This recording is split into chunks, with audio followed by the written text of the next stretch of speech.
Now we will have Mr. Dmytro Shymkiv, the Presidential Administration Deputy Chief, and he will talk about what's happening with the reform program.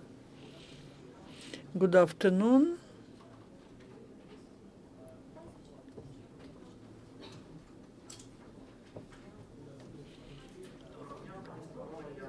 I would like to start from saying that I would like to welcome you again. As always, I'm sorry that this did not happen yesterday on Tuesday. There were several meetings that were planned for the time of the press briefing. I would like to start from saying that on Tuesday, the rating of competitiveness of the World Economic Forum was published. Ukraine went up 8 positions from 84th to 76, but has not compensated the drop of 12 positions from last year. The initial education and efficiency of the market of innovations helped us go up, and also we fix a big drop in the position of business development. Also, according to the rating of state institutions, we hold 130th position out of 144. But more positive things. Looking at this report, we need to mention that this report has 70% of statistical data and 70% of the surveys. The statistical data is taken from 2013, and the survey data reflects the situation which we had in Ukraine during the first quarter only. I would like to mention what business believes to be the biggest problems, and these are corruption, unstable policy, access to financing, and instability of governmental institutions. We saw that in the first quarter, but again, corruption is the biggest problem. And the meeting of the Verkhovna Rada was dedicated to that, and all the draft laws that were presented there were approved in the first reading, and we hope that on the 14th of October they will be approved finally in the final version. Now moving to the strategy 2020, the index of the competitiveness of World Economic Forum. Ukraine has leading positions in, first of all, primary education, higher education, number of engineers, knowledge of maths and sciences, and that is all a precondition, very important precondition for developing the economy which we would like to see in 2020, the economy of knowledge, the economy of innovations, because this potential is there in Ukraine, and we hope it will be realized. On the 25th of September, the President presented Strategy 2020, which is a vision of development of Ukraine till 2020. The vision outlines the basic vectors of development of the country for the next 6 years.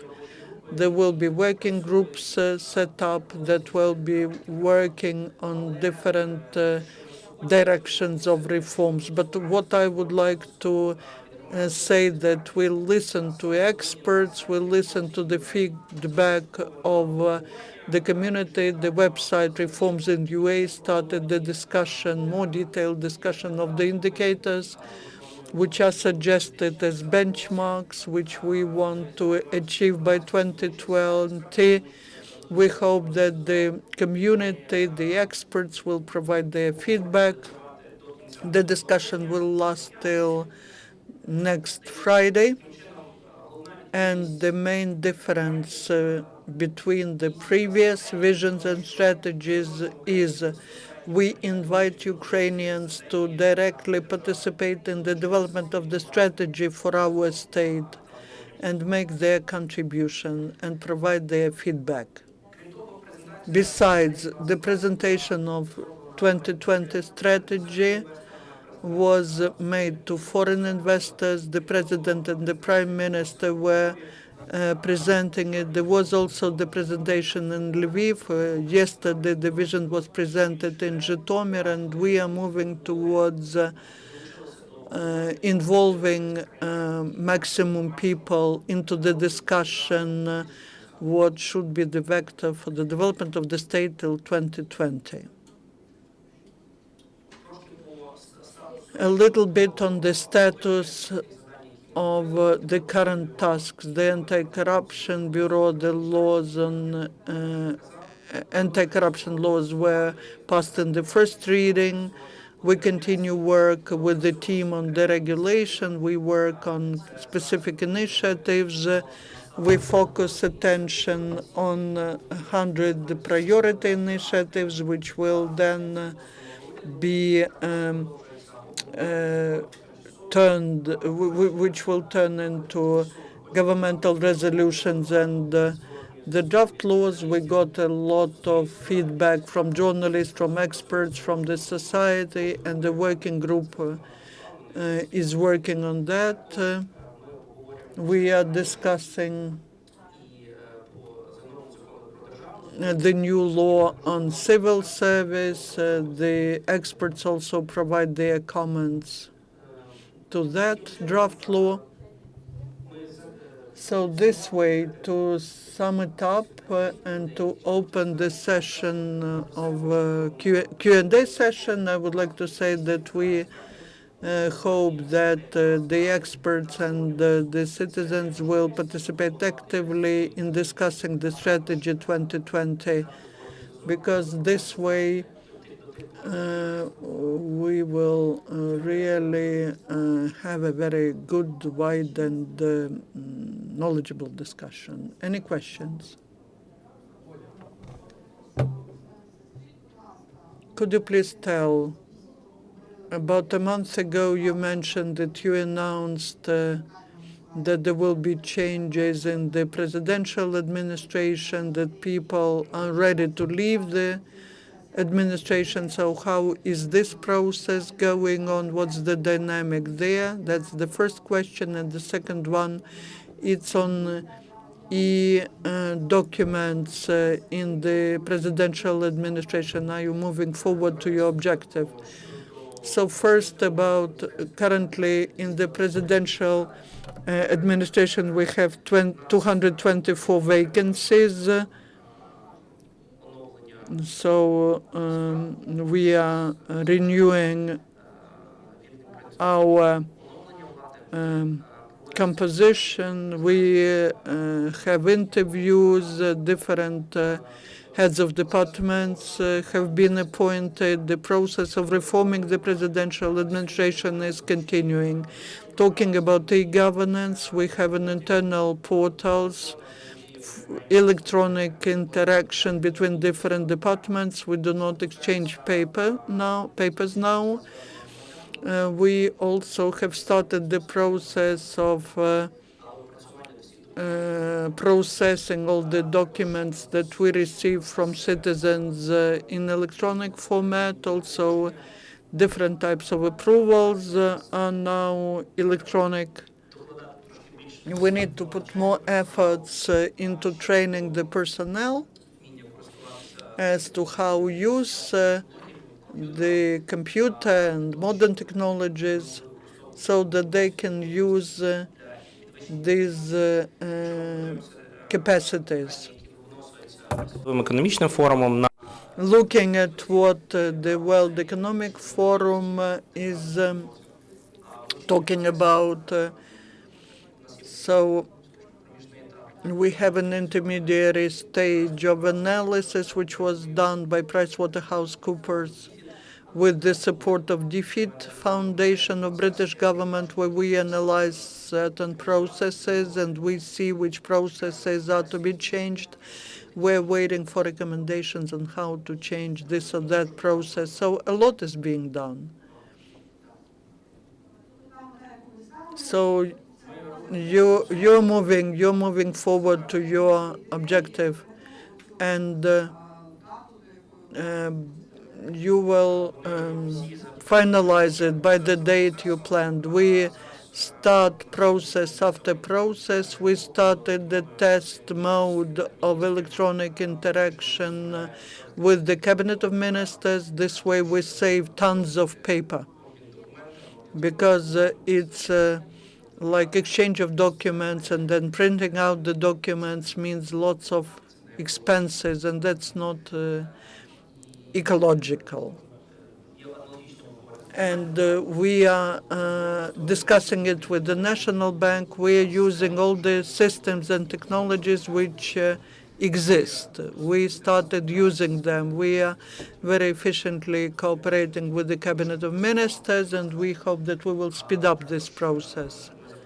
Also, we introduced the electronic exchange with the authorities. We request to provide information not in paper format, not in hard copies, but in electronic format.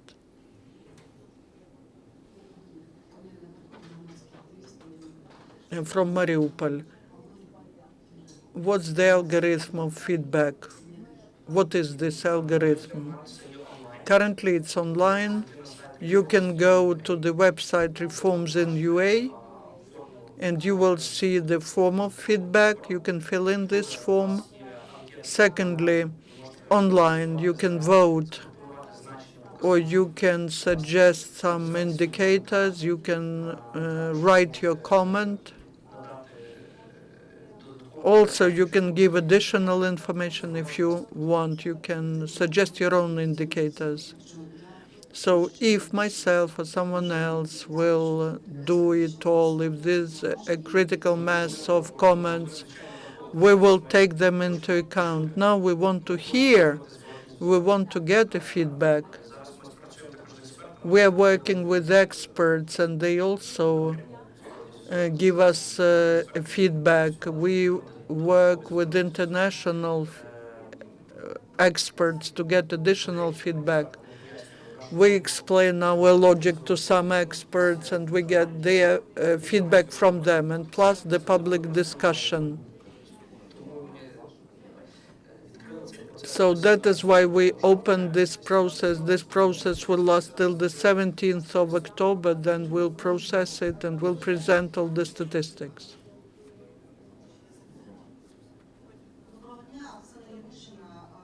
Oksana Yermishin, NGO, the Committee on Displaced Persons. What's the algorithm of taking into account the opinions of the people who live on the occupied territories? The website is accessible, it's online, and on the occupied territories the internet works, and they can provide their feedback from these territories.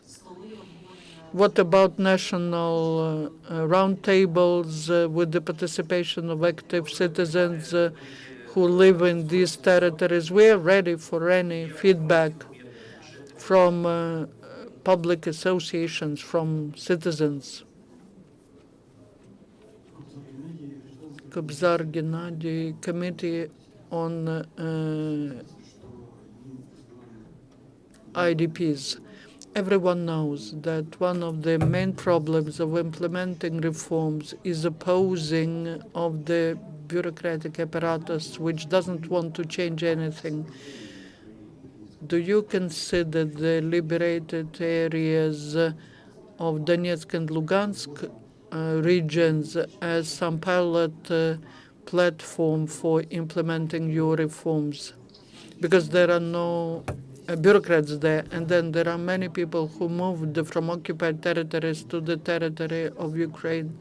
These are people who had some internal lustration, so to say. These are people who want to create new Ukraine. Do you look at them as a possible potential for your for people who would be working in the civil service. We consider all the applications which we receive electronically and in hard copies. Even when developing the strategy 2020, we were also using the materials we received from the East. Now, talking about the vision of the country, we are talking about the vision of unitarian country. This is the vision for the whole country. We do not separate any regions.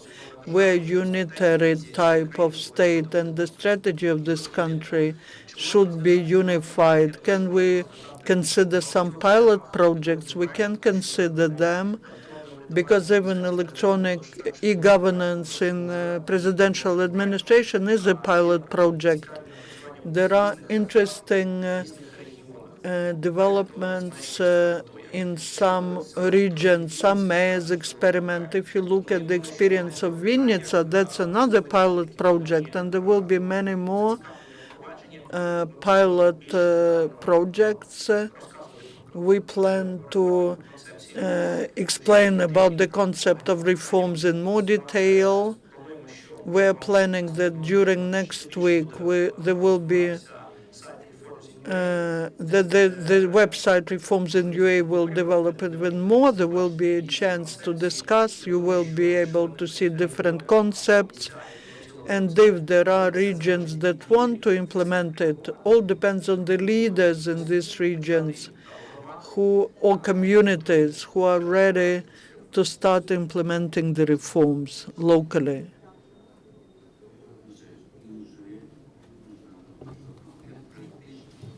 How practically can I get to the president?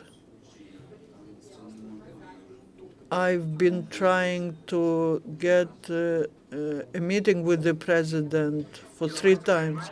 There's a public reception office where you can provide your proposal. Does that mean that I have to go to the administration building? There's the public reception office. They have a special department where they receive the appeals of the citizens. When can I do that? It works all the time. That's the body that meets with citizens all the time. Those people who come, the pickets who go there, that's quite a complicated work. And there are people who are doing that. Thank you, Dmytro. We had Dmytro Shymkiv, the deputy head of the presidential administration. Thank you, Dmytro, and we're looking forward to seeing you next week. And now, in